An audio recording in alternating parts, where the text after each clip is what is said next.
Hi, my name is Rachel, and I'm 28 years old. Today, I want to share a story about how the people closest to me, my own family, branded me as weak during one of the hardest periods of my life. It felt like a deliberate effort to undermine me, to control the narrative of my struggle, but what they didn't anticipate was that their judgment would ultimately fuel my recovery and lead me to a place of strength I never knew I had.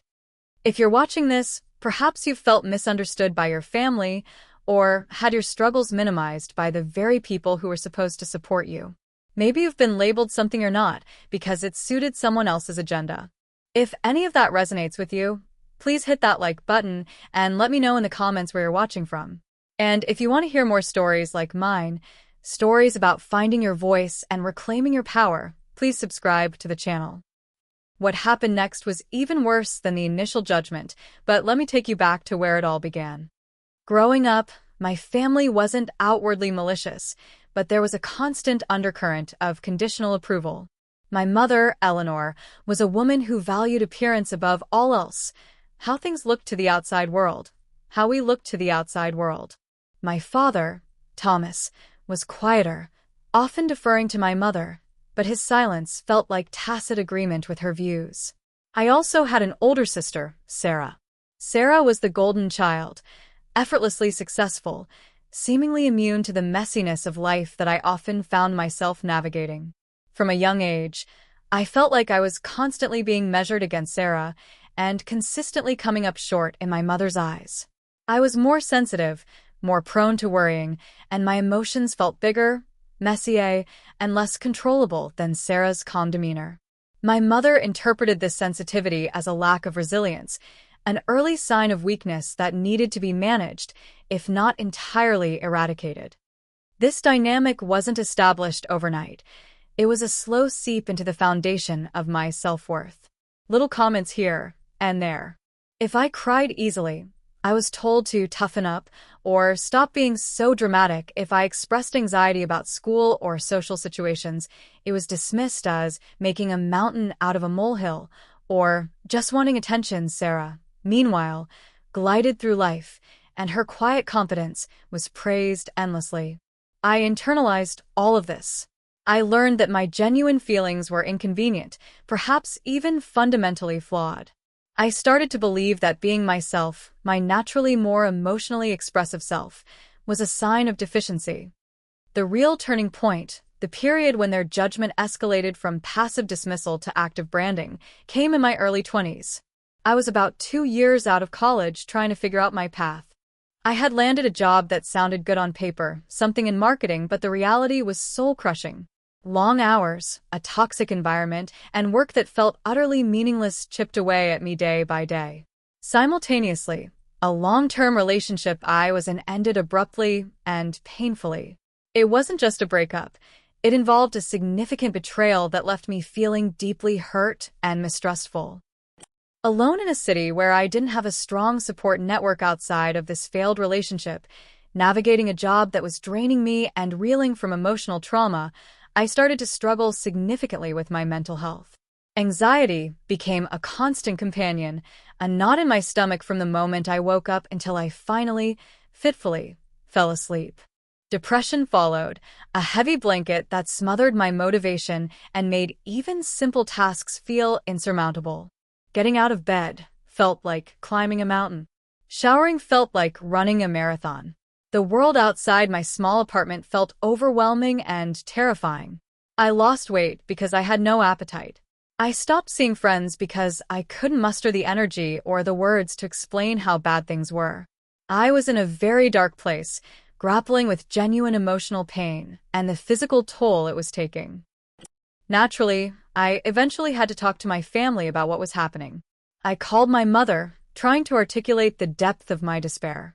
I explained the anxiety, the depression, the feeling of being utterly overwhelmed. I was seeking comfort, understanding, maybe just a listening ear. What I received was something entirely different. "Oh, Rachel, honestly," she sighed, her voice laced with impatience.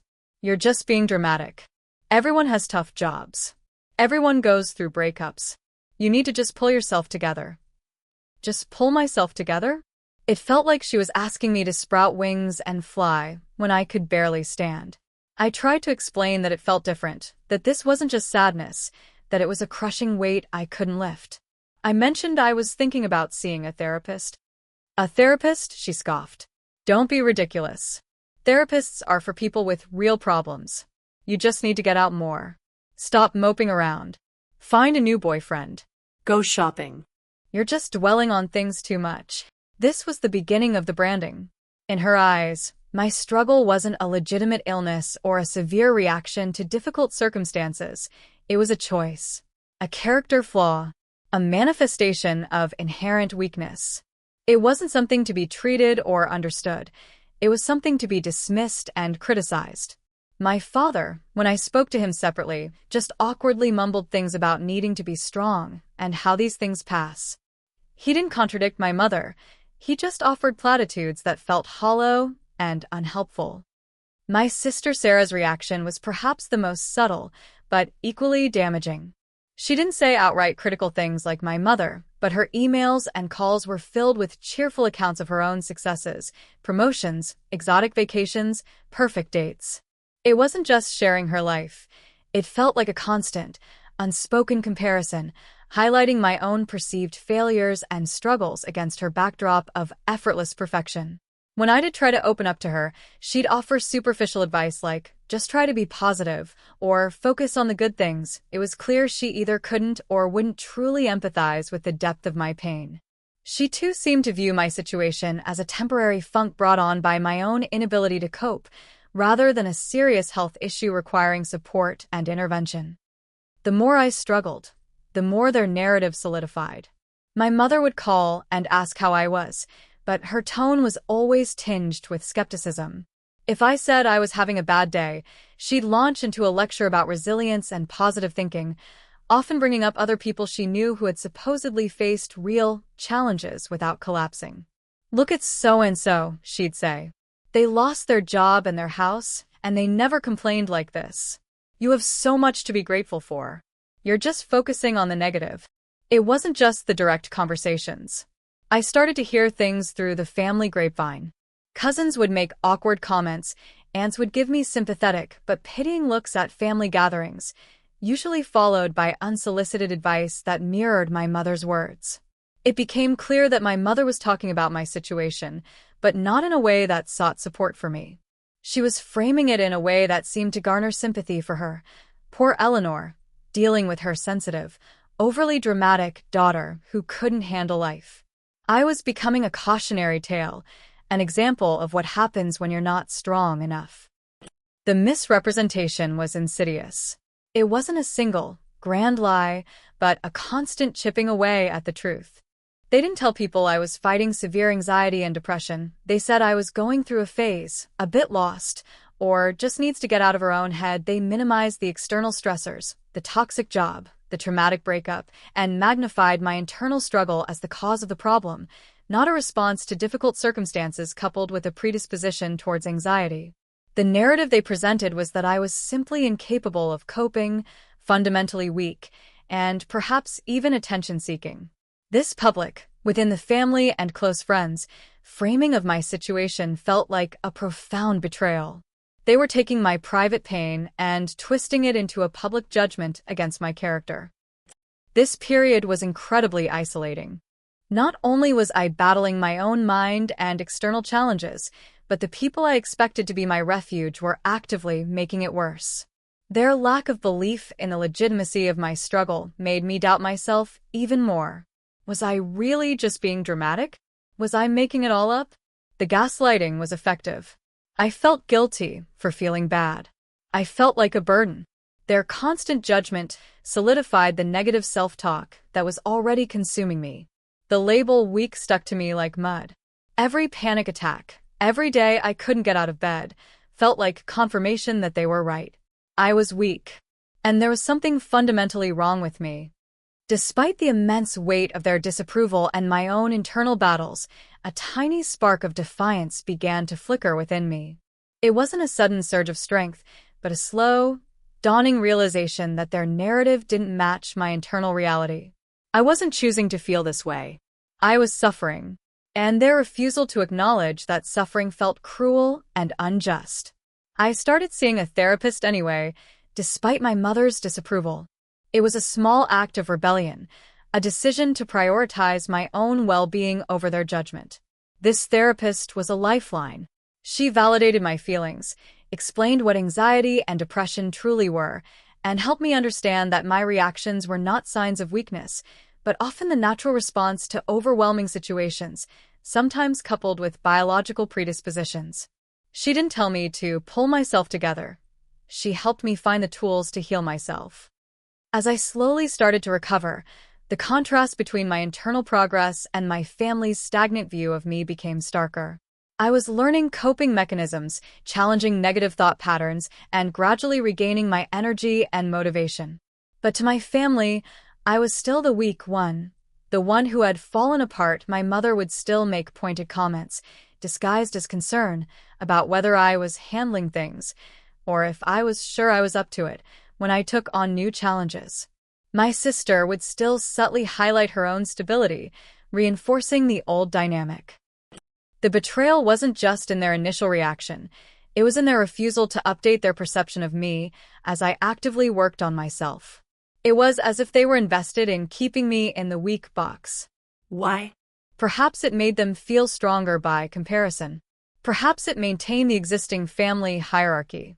Perhaps admitting I was genuinely struggling and now recovering would require them to admit they had been wrong, or worse, that they had contributed to my pain. The moment of confrontation, the climax of this long, drawn-out conflict, happened about 2 years after I started therapy, when I was feeling significantly stronger and more grounded. I had achieved several personal milestones. I had a job I actually enjoyed, I had built a supportive network of friends, and my anxiety and depression were well managed.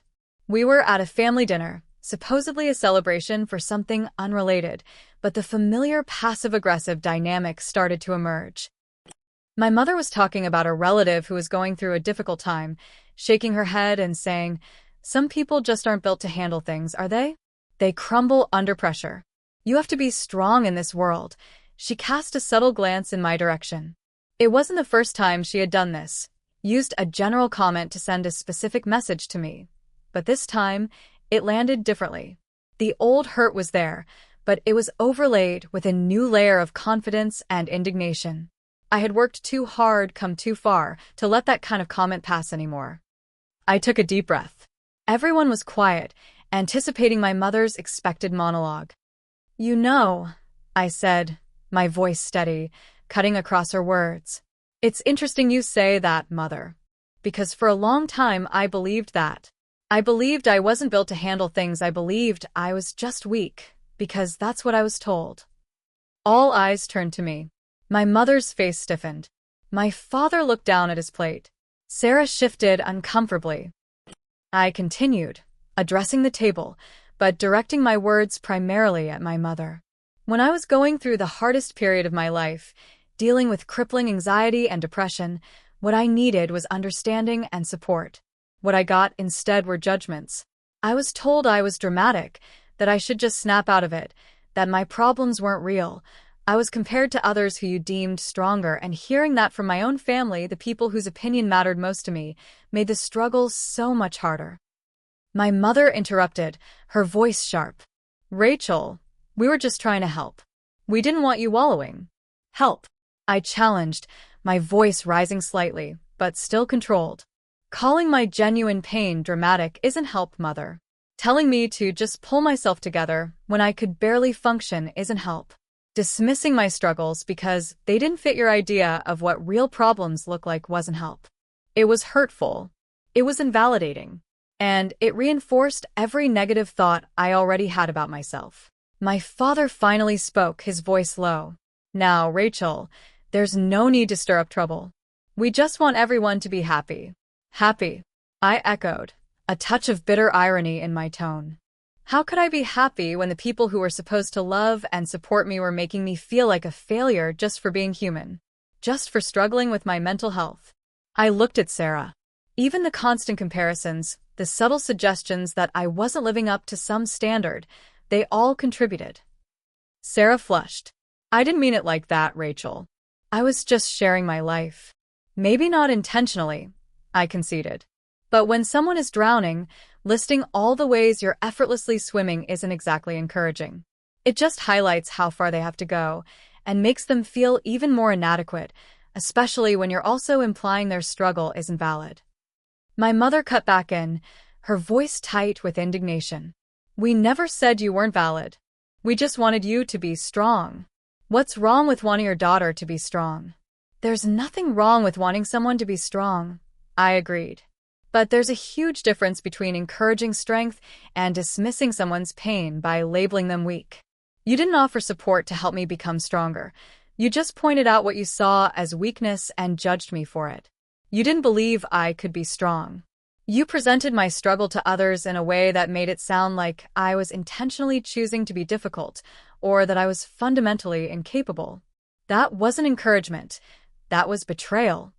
I could see the anger building in my mother's eyes, the familiar defensiveness. This was the moment where she would typically shut down, lash out, or twist the narrative further. But I wasn't seeking her validation anymore. I was stating my truth for myself. I spent years believing that label.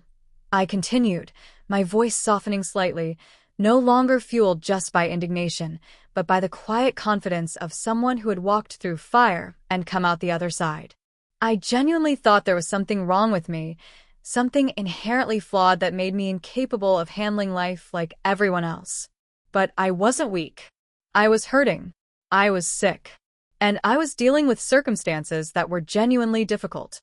I had to find my own way out, build my own support system, and teach myself how to be okay, because I couldn't rely on the people who were supposed to be my foundation.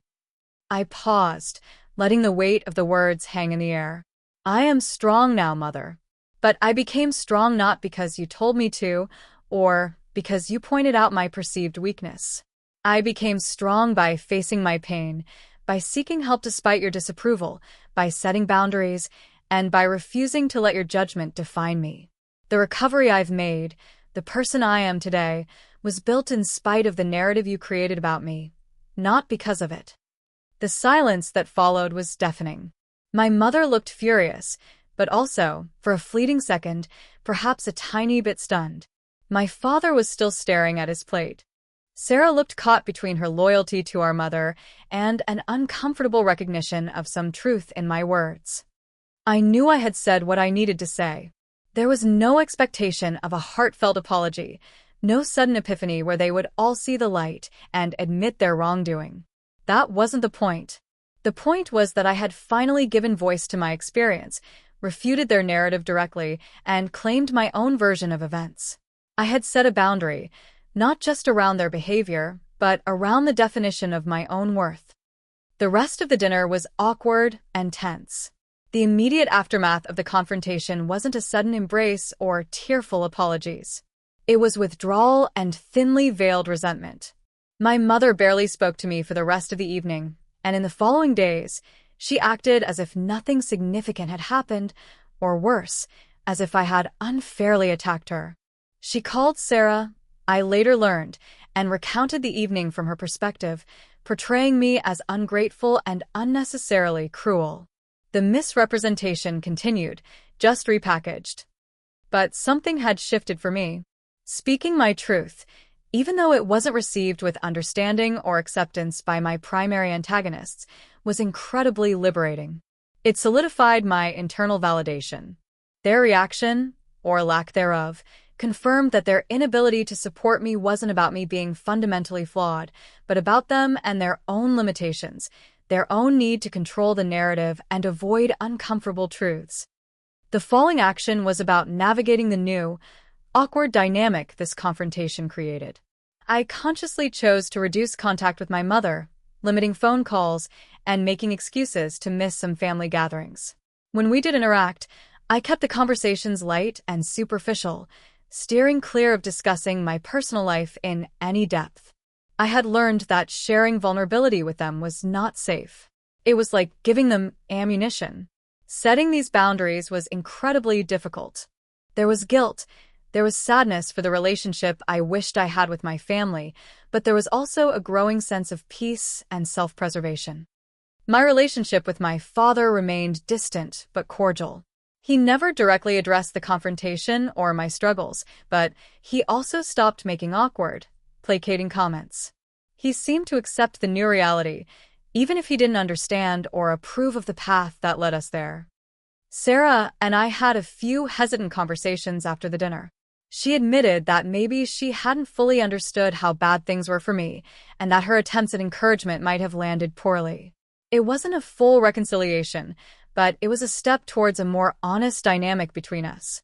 We agreed to communicate more openly, though the deep sisterly bond one had always longed for still felt out of reach, perhaps permanently altered by years of unspoken competition and misunderstanding. Meanwhile, my own recovery flourished outside of their influence. I continued with therapy, developed healthy coping strategies, and built a life filled with people who saw and valued me for who I was, struggles and all. I excelled in my job, pursued hobbies I loved, and nurtured relationships that were genuinely supportive. I found a community of people who openly discussed mental health, and being part of that felt like coming home. I realized how much energy I had previously spent trying to gain my family's approval, trying to fit myself into their narrow definition of strong. Releasing that burden freed up immense emotional space.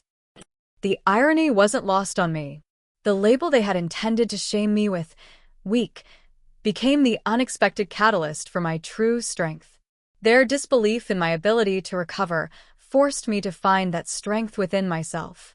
Because they wouldn't offer the validation, I had to learn to validate myself. Because they minimized my struggle, I had to fully own and understand its reality. Because they portrayed me as incapable, I was driven to prove, first to myself and then implicitly to them, just how capable I was. In a way, I did become the face of recovery, not in a public, widespread sense, but within my own sphere and most importantly, within my own narrative. I became a symbol of resilience for myself. I recovered my sense of self-worth that their judgments had eroded. I recovered my voice and the ability to speak my truth, even when it was difficult. I recovered the belief that my emotions were not flaws, but integral parts of my humanity. The resolution wasn't a perfect Hollywood ending where my family suddenly understood and apologized, and we all lived happily ever after. That kind of resolution is rare and, perhaps, for some toxic dynamics, not even desirable. The resolution was the acceptance of changed dynamics. I accepted that my relationship with my core family members would likely never be what I had once hoped. I accepted that they might never truly understand the depth of the pain they caused or fully validate my journey. And crucially, I accepted that I no longer needed their validation to feel whole or strong. My relationship with my mother remains cordial but distant. We exchange pleasantries, discuss neutral topics, and see each other occasionally for unavoidable family events. There are no more probing questions about my personal life, no more thinly veiled criticisms. The boundary is clear. My inner world is off limits to her judgment. She still makes occasional passive-aggressive comments to others within earshot, but they no longer have the power to wound me. I see them now as a reflection of her own inability to cope with a narrative she can't control, rather than a truth about me.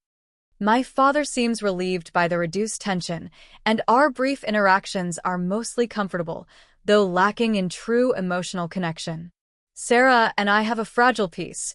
We can talk, but the scars of the past dynamic are still there, influencing how much we share and the depth of our connection. It's a relationship I'm still navigating, with cautious hope. Looking back, I see that being labeled weak by my family was one of the most painful experiences of my life, precisely because it came from the people whose love and approval I craved. But it was also, paradoxically, one of the most empowering. It forced me to look inward, to find resources and strength I didn't know I possessed. It taught me invaluable lessons about the nature of toxic relationships, the importance of setting boundaries, and the absolute necessity of self-validation. My journey wasn't about proving them wrong to gain their approval. It was about proving to myself that I was worthy, capable, and strong, regardless of what anyone else thought. And in that quiet, personal victory, I found a power that no external label could ever diminish. The face of my recovery isn't a public image or a title. It's just me, standing tall, no longer defined by their judgment, but by my own hard-won resilience. Thank you for listening to my story. It took a long time to reach this point, to be able to share it without the raw pain overwhelming me. If any part of this resonated with you, if you've ever felt dismissed, misunderstood, or labeled by your family, please share your experience in the comments below. Let's build a community where we can support each other and show that our struggles do not define our worth. If this story resonated with you, please hit that like button. It truly helps. And don't forget to subscribe for more stories about navigating difficult relationships, finding your voice, and building a life on your own terms. Thank you again for being here. Remember, your truth is valid, and you are stronger than you think.